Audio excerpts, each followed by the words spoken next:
Welcome viewers to the series of lectures on European history, and we have been talking of the European society in the 19th century.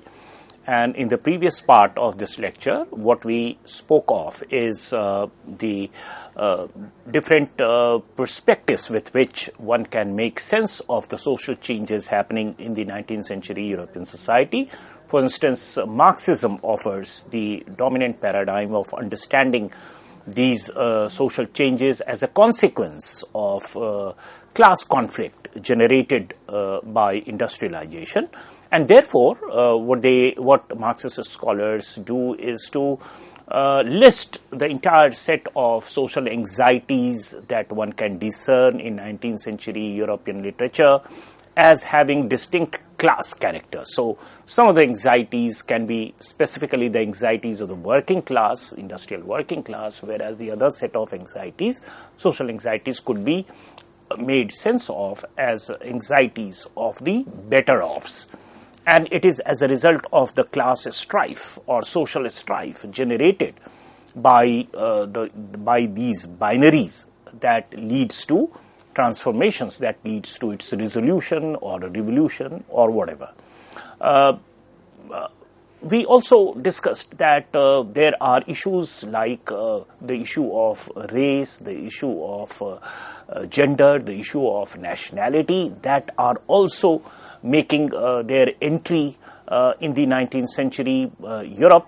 And if class is the dominant consciousness, dominant social consciousness, then what do we do with these categories? And therefore, it cuts into the Marxist claim of very conveniently understanding these changes only with reference to the class character of social concerns. Then we moved on to take a look at other realities of 19th century European society. For example, we spoke of the increased population, almost an explosion in the population of Europe, and what could be the factors behind it. We also listed some of the medicinal advancements in public health and hygiene and healing and techniques of dealing with maladies, medical maladies, and so forth. And opinion is somewhat divided whether population explosion happened before and these measures came later, or should these measures be understood as the causative factor leading to fall in death rate or decrease in death rate, and so forth. So that's a chicken and egg kind of a question that will always be debated. And similarly, we find, as you can see on your slide, Malthusian explanation also coming up in the 19th century only, which obviously, as most of us know, it talks about the population growth, human population growth happening at an exponential rate, whereas the resources required to sustain it happens, or the growth of resources required to sustain that population only grows linearly, in linear fashion, and therefore some cataclysmic event happens, some natural events happen leading to sudden fall in population, and that's how population is taken cognizance of by nature itself, and so forth. Moving away from that, we also have the explanations with reference to the Napoleonic Code. For example, Napoleonic Code provided for primogeniture being done away with. So primogeniture means that it is the eldest son in the family who will inherit property, and the other progenies, the other siblings, will not.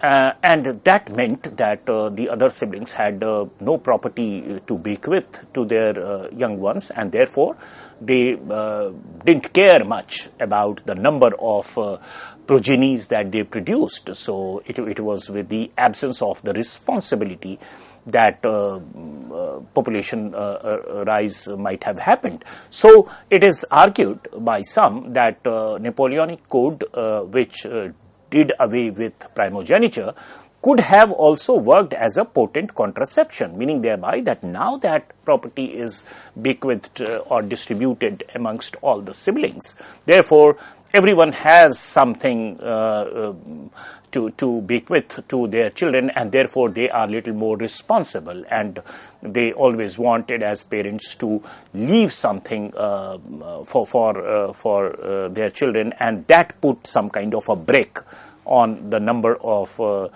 children that they produced, and so that could also be one of the factors in the population debate of 19th century.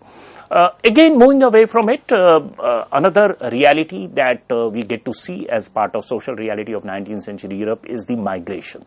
So Edwin Chadwick in 1842 report said that in Manchester, the average age of death of the mechanic was 17, as compared with 38 in rural Rutland. And this also accounts for some kind of a lure for the new land, that is the Americas and so forth. So quite a few number of people migrated to the Americas in search of better life and making a fortune for themselves and so forth.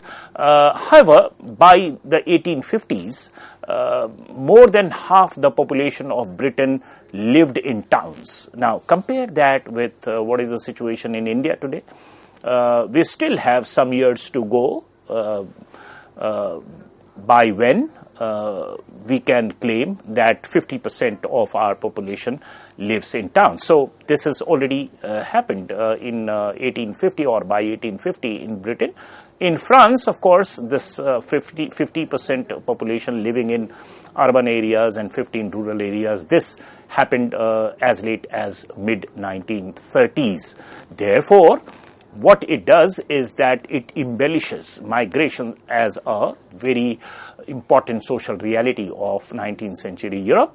To begin with, these migrations are seasonal because people in the rural areas would go to urban centers to work, and in the sowing season or in the agricultural season they would come back and so forth. As an Indian, we very much know of this. And so, to begin with, this was the situation in Europe. However, subsequently it grew in scale and became permanent in the 19th century. And the middle class observers are somewhat alarmed at this rootlessness, at this alienation, at the godlessness of the migrant workers living in these towns. And it is this set of anxiety that gets articulated in some literature of 19th century, which Marxist scholars ask us to make sense of in its class character as the concern of the better offs, as opposed to what were the dominant concerns of the working class. And this is something that we have already discussed in earlier part of this lecture, part 1 of this lecture. Taking the discussion forward, if we have to look at other social effects of industrial growth, of course, the percentage of people in agriculture went down across countries with rising industrialization. However, the pace and character of this decline did vary depending on which region we are talking of, or the kind of industries that are growing in certain areas, which wave of industrialization. We all know that industrialization in 19th century Europe happened in majorly 3 distinct waves, and in every wave of industrialization, the first wave from say 1780s in England to around 1820s, and then the 1840s and then 1870s. So the sectoral coverage of industrialization in different regions of Europe was different. And obviously the labor requirement, the use of knowledge or capital or finance becoming more critical. So it had a different kind of consequence so far as social consequence on European population is concerned. So that is something also that is to be taken into account. For example, England in the 1850s, agriculture was the single largest employer despite industrialization, and England is where it all began. 70 years of industrialization up to 1850s, agriculture still was the single largest employer. It employed 1.8 million of English population. Domestic service came second with giving employment to 1 million people and so forth. Second half of the 19th century, we find expansion of the rural sector noticeable across countries. So these are the regional variations that we get to see as part of social reality with reference to industrialization happening at different points of time in different regions vis-a-vis different sectors, how technology intensive it is, how labor intensive it is, what kind of dislocation it requires of people from rural areas to urban areas and so forth, kind of migration it triggers or does not trigger and so forth. Now, George Listing in his book about industrial revolution has argued, particularly arguing about socialism, he says that industrial revolution as a new mode of production and way of life came to take birth in an environment that had already been transformed by the rise of market economy and the slow growth of bourgeois civilization. He further says that wherever this preparatory stage had not been reached, industrial revolution evoked a different response. So what's the point he's making? He says that therefore the need is to fill this gap between historical and sociological perspectives. Now let's try and understand and make sense of what Listing is trying to say. He says that there is no single broad brush with which we can understand the social consequence of industrialization as a monolith impacting entire European society in the 19th century. But he says that one has to make distinction between the kinds of transformation, social transformation that industrialization led to, particularly between those areas where the market economy or the ethos of market economy had already pervaded, had already entered in European society. The bourgeois civilization, the bourgeois ethics, the bourgeois norms had already entered people's life before, and then came industrialization.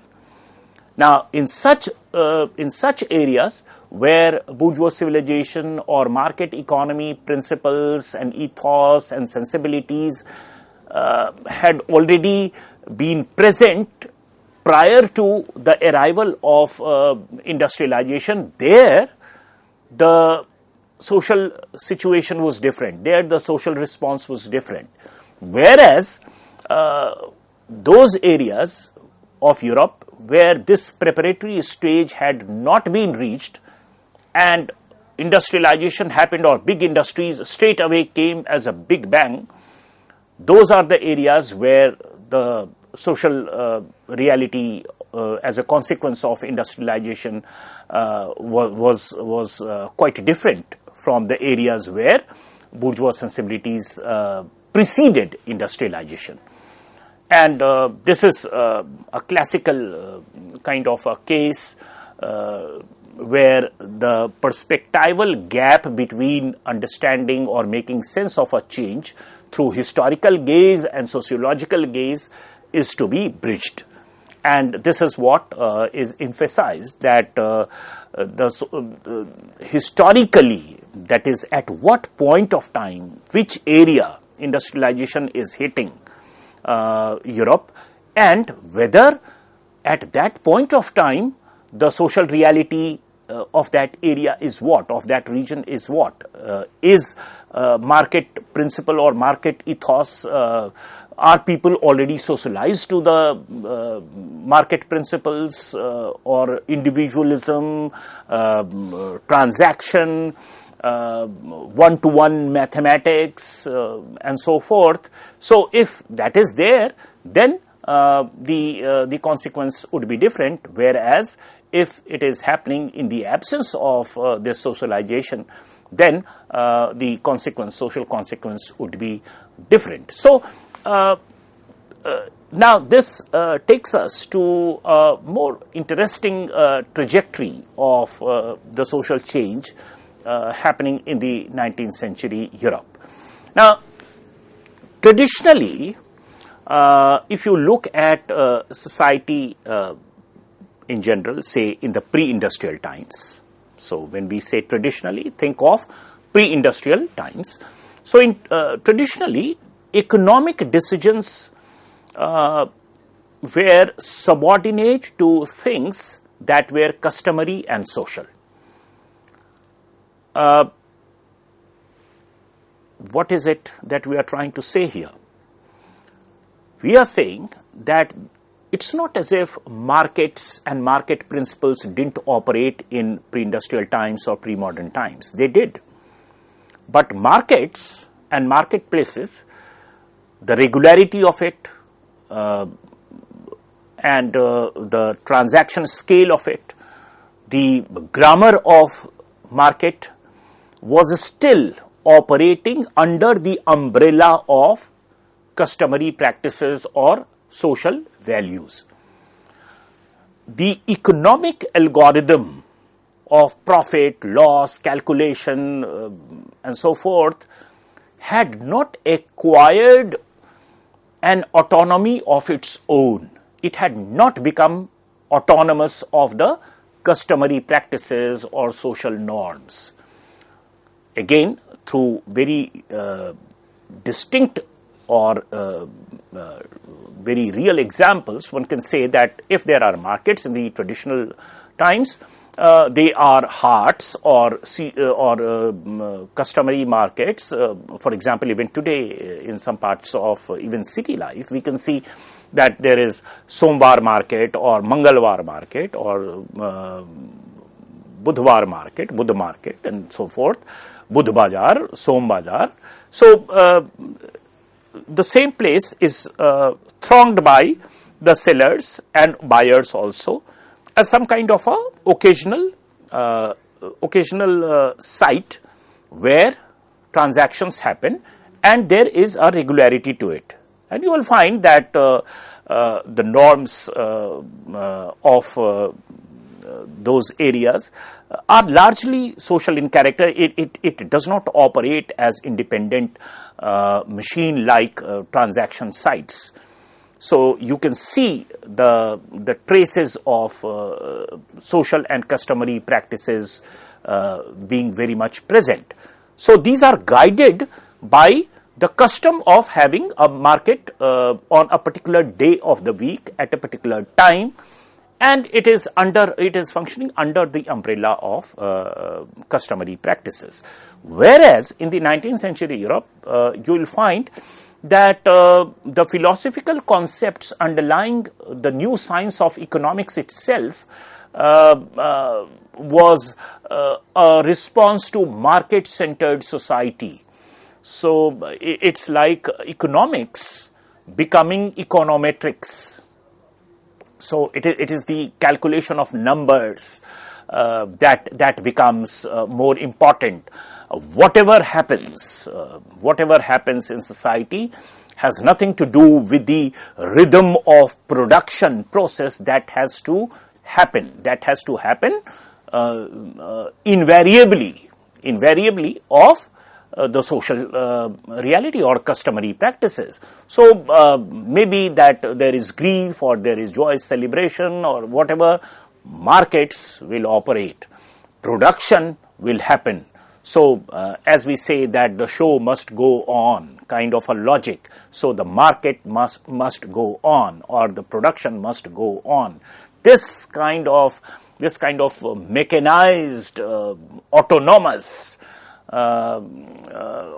logic with which market and production started happening, industrial production started happening in 19th century is something new, and it pulled economics out of the customary umbrella of society and accorded it an autonomy and algorithm of its own.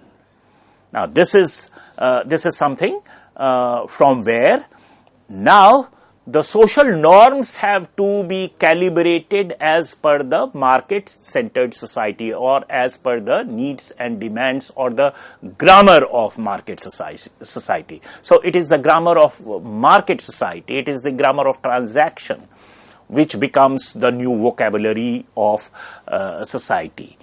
And there is increased infiltration of market principles and ethos even in the customary and social life of people. It is market logic that starts influencing to begin with and subsequently dictating social relationships. And this is a big change that is happening in the 19th century Europe, and that has to be taken note of.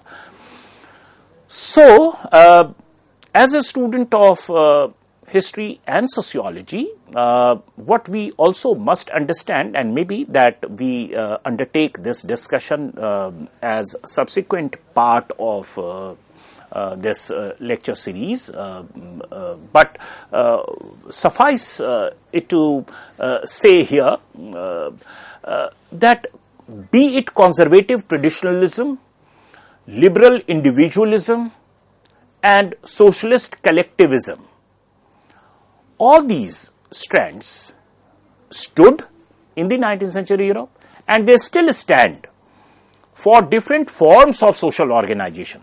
So the social organizations or different forms of social organization in the form of, say, conservative traditionalism, liberal individualism, socialist collectivism that we have just listed actually are different social organizations, and it is all induced by the kind of social change or social strife that is generated in 19th century Europe. So they all reflect differing and conflicting material forces and alternative ways of looking at the world. They are not only mere nomenclatures or forms of social organizations. They can be understood as a different world outlook. So they are not merely the mirror image, but also as a quest for discovering their separate identities. So it becomes intertwined with the identity politics of communities. Now there is nation and nationhood that is emerging as the prime political identity giver as one form, as kind of liberal democratic principles and so forth. There is another kind of political form in the name of socialism that also makes its entry particularly in the second half of the 19th century. But that is something that we will talk about later in good detail as the subsequent part of this lecture. So that is what we discussed today as part of the social situation or social reality of the 19th century Europe. And as we meet next, we shall try to begin from here as different social forms or organizational forms, political outlooks, etc., which has its genesis in the social reality of the 19th century Europe. Thank you.